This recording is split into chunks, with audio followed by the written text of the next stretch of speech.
the updates on the US and the Paris Agreement, we know that countries have their nationally determined contributions, so the NDCs are sort of objectives for countries, objectives in a multilateral set for countries or private sectors who want to invest in countries. They need to be known, the NDCs, countries need to be clear with the projects that they want, and that's the only way that you can secure financing. FC, EBRD, EIB, all of these international partners are ready to finance private sector in the energy transition. It seems to be the buzzword, and various investments coming into that sector. Green steel. So I think, at least from India's context, is to set the policy straight. Yes, there are some subsidies required, but it's not over and beyond the physical challenges that any state or the federal government would have. That's one part. But the second part again is, how do you make this the transition political resistant or resistant to politics, right? And that's going to be very, very important. So the way we look at it is, how can we sell it to our electorate? And as a HRD minister, my focus is, how do I create the next set of jobs that we don't even know in exactly which area they're going to come. So working with the industry, working with NGOs, collaborating with them, getting the curriculum, the whole 9 yards, and creating the next wave of jobs, I think is going to be very, very important to make it more resistant. Thank you so much. I'm being mindful of time, and I'll request one piece, which is this is a conversation. So, if we could have one question, thought, insight from participants. I know there's people in the back as well. We'd welcome that before we shift on to the next conversations. So basically, as we discussed, lots of the focus on mitigation globally as well as in India, and the resources, particularly financial resources allocated for the adaptation, are very less. At the same time, communities are facing lots of challenges because of the climate change, and not only this issue is related to just transition, but issues very bigger. Because of the climate change, lots of people are migrating from one place to another place. And as far as India is concerned, we have about 200 million migrant workers, and many of them migrating because of the climate change. So how we can link the communities also, and basically how we can broadening the just transition definition in that context. Thank you. I know you had your hand up too. Do you want to just 30 seconds shortly share? Yeah, well, I would have one question towards you. I found it very interesting when you were saying creating the new job opportunities, which I think is great and is needed. I'd like to go on the topic of the next generations. We have a massive swift, between the generations that are currently in the power positions and the ones that are coming. And I'll be very honest with you. I am one from these generations. We don't believe many things that are said because it's very often the same thing. It's said. How you're going to tackle this problem of transparency and trust that is really existing towards all of these promises and all of these COPs and WEFs and etc.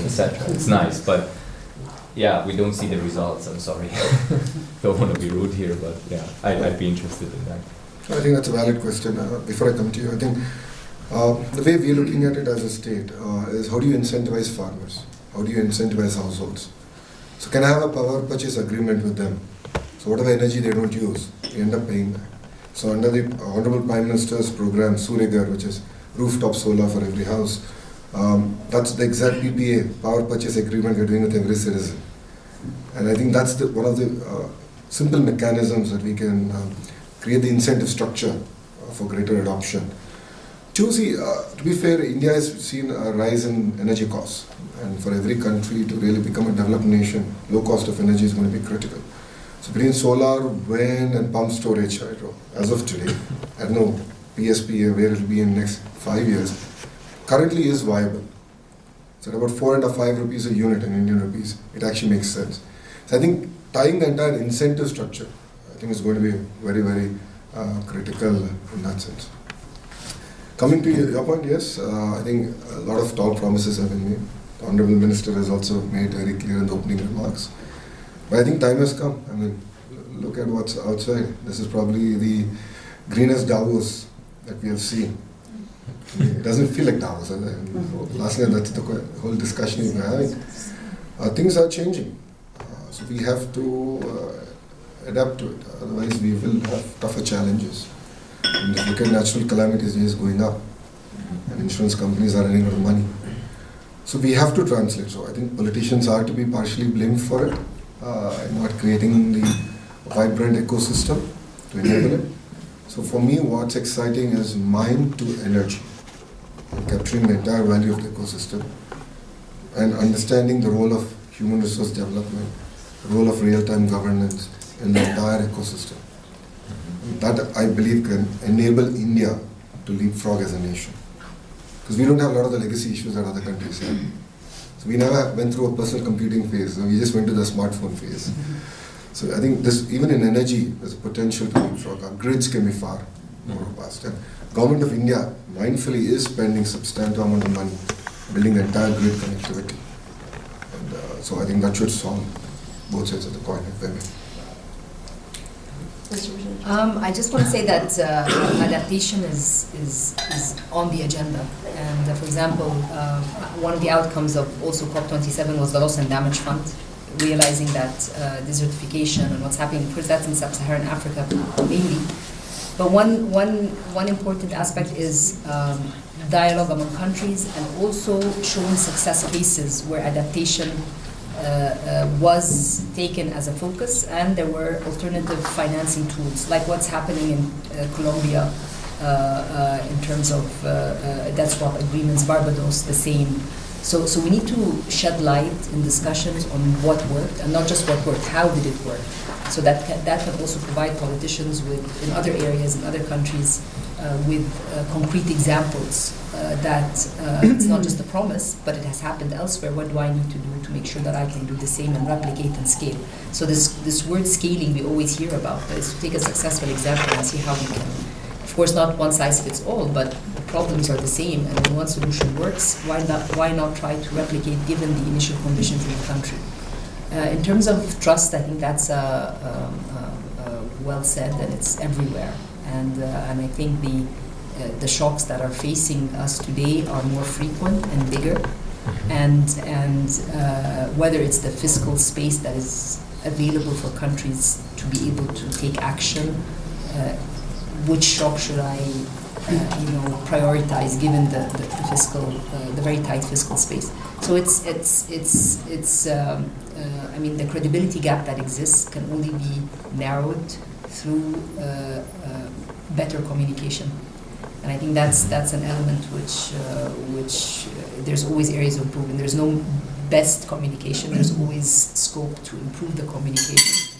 I think social media plays a very big role, and being mindful to the different generations is also important, and including them in the dialogues. I think for COP, there's also the youth dialogue at the COP level, and the different initiatives related to startups and SMEs in the climate space for adaptation.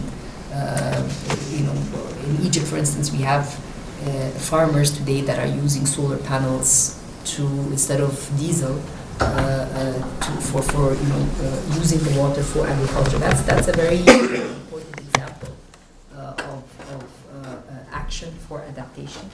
And sometimes they're provided with loans at low cost and so forth. So it's communication is very important, shedding light on what works and being very honest on what doesn't work and what we cannot do. Great. On that note, thank you so much. This was deeply insightful. After yesterday, I think the one thing I do take away is the commitment towards energy transition remains strong. And while there are turbulent times coming up, I'm pretty confident that we'll be okay. That being said, we'll close the session on government perspectives. And Vikas actually moved to you to have a discussion on the private sector perspective of what does energy transition. Thank you, Ritvika. Thank you so much. You stole a bit of my thunder in terms of how I was going to introduce this, but thank you. Morning, everyone.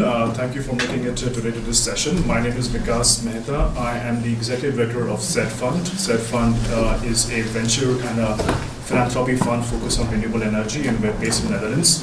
We have with us two folks representing the renewable energy companies. The first one on further left, I have Vaishali Nigam Sinha. She's a Chief Sustainability Officer and co-founder of Renew Power, which is one of India's largest RE developers. And on my left, we have Park Arshad, who is the President and Director of Indica Renewables, a diversified renewable energy company in Indonesia. So Vaishali, if I can come to you first and straight away jump to the question, which is that we heard from Lokesh and Dr. Rania about the government perspective on what they're doing for the policy for their states and for the countries that they represent. But I just want to understand from your perspective at Renew Power that how do you see the policy environment in India, whether it's at the federal or the central level or the state level, specifically with regards to the pace and scale of RE growth? Thanks so much, and congratulations on this event. I think it's a very well orchestrated conversation. I want to start by saying that a question was asked on, we hear a lot of these conversations at COP and Davos, but what's happening on the ground? I must say you must come to India and see what's going on, because we've been in India I was born there, but the business started about 13-14 years ago. I think it's been a parallel journey with India's renewable energy growth. And I think when you have a leader with a vision, and leaders, if I could say, even in the state of Andhra Pradesh, just within months of coming into power, I must congratulate the government for coming up with a robust, integrated plan for renewables, green hydrogen, which really sends a messaging. We're talking about a messaging in the United States of pulling out, but then it's 1 out of 200 countries who are still there.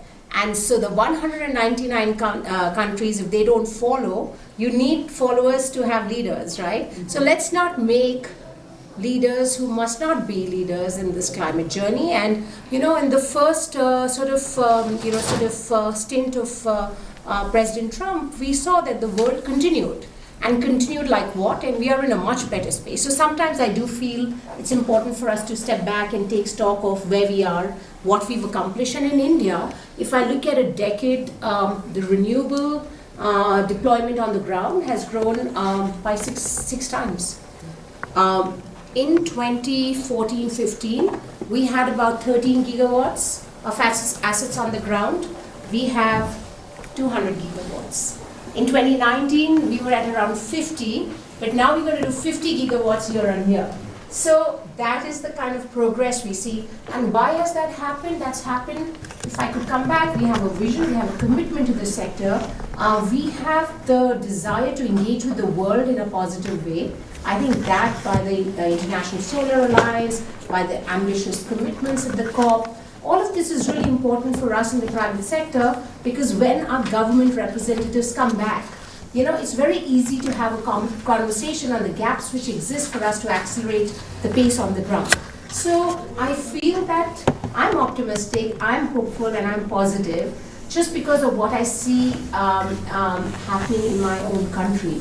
We have the largest grid, as you mentioned, which really is a game changer.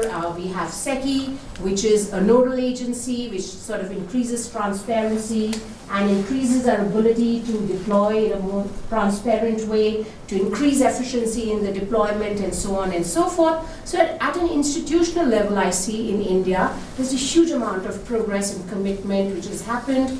When we started Renew, the company I represent, we had knocked about 60 doors in 2011, 60 investors globally. And we had one investor who invested in our story, because people were like, oh, wind turbines, high net worth individual investment destination, what are they going to do?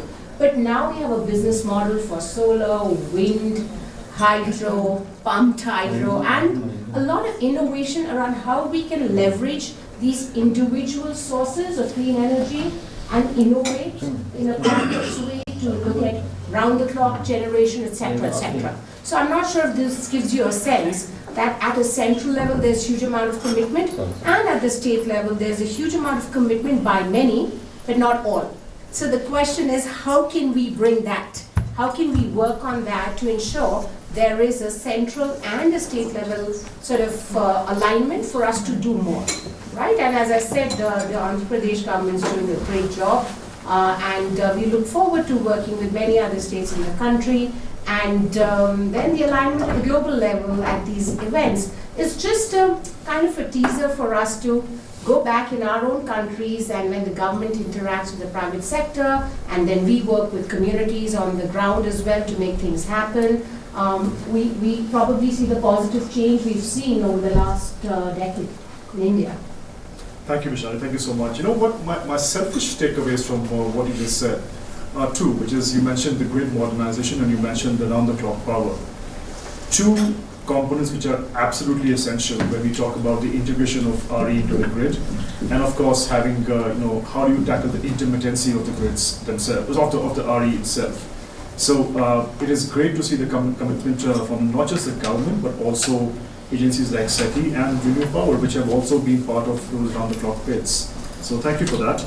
Parkashav, if I can turn to you right now to give us a perspective from Indonesia.